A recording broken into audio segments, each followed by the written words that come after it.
So welcome back to wiping and imaging. Now in this section we're going to show you how to prepare a machine for reuse within your organization, resale outside your organization, or just donation. And the problem is that if the disk isn't wiped or encrypted, it is readily available to the next person that gets the machine. Now in this demonstration, I've removed the disk from a Windows system, and I've plugged it into the eSATA port of this computer, and it's turned up as disk E.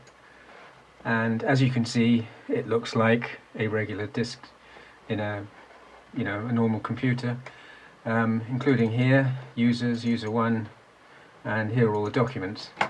Well, there aren't any, but if there were, you'd need to be very careful that this didn't happen. And the way to do that is many and varied, and we'll look into that.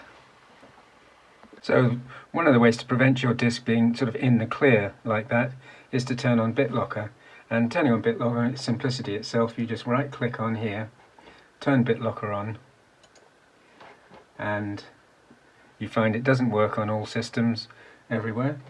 So what are the system requirements? Well, they are BitLocker here. So it needs TPM, Trusted Platform Module. It needs a compliant BIOS or UEFI, so you may have to upgrade the BIOS to be able to use it if you do have TPM. If you don't have TPM, you can put a removable device into the side, into the USB flash drive, and reconfigure it to use it. But of course this doesn't work on everything, so it's Windows 10 Pro, Enterprise only, not Home. So if you have Home and you have a computer that does have TPM and things like that, I think it's well worth the upgrade to Pro. So I updated the BIOS from version 51 to 91, and I'll turn BitLocker on. Okay, so it doesn't see the Trusted Platform Module, which it did before I updated the BIOS, so must be something wrong in the BIOS setup. On this machine, for some reason, the TPM state is disabled, so we need to enable that for BitLocker to work. Now, this wasn't intended to be a talk about how to get BitLocker working, but it just shows you some of the problems that you might encounter, and it really is worth getting BitLocker going throughout the whole of your organization and all your home computers and everything. Okay, so reboot and turn on BitLocker again on the C drive. There we go. Oh, so to recover from that, go to Windows System 32 Recovery and rename this file, move it out of the way, so rename it old or something.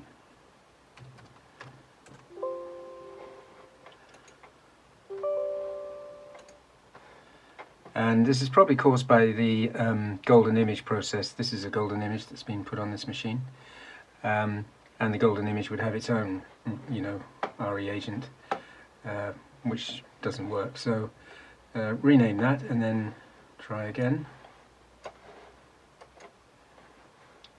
Turn BitLocker on.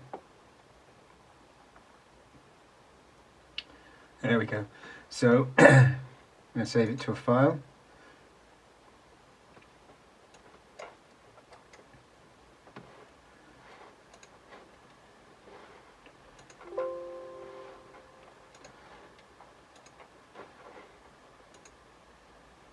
Okay, continue.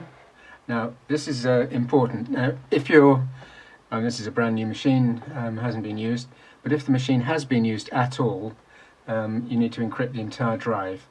Well, it says if it's already been in use. This is because there are sort of open source programs, there are the programs that you can get from the web which allow you to undelete deleted files. Doesn't work so well on NTFS, but on FAT32 it's amazing. And you know, if you're in doubt, just encrypt the whole thing. I'm just going to encrypt the I'm just going to encrypt the bit that's being used because this, as I say, is a brand new system. Okay, and just go with the best one next. Run the check and restart. So that's the system restart. Now we'll just check the status of BitLocker. And you can see instead of turn BitLocker on, it's now manage. Yeah,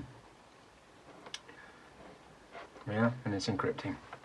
So that's BitLocker up and running, and I say it's well worth turning it on, because if you do, there is no need to wipe it at all.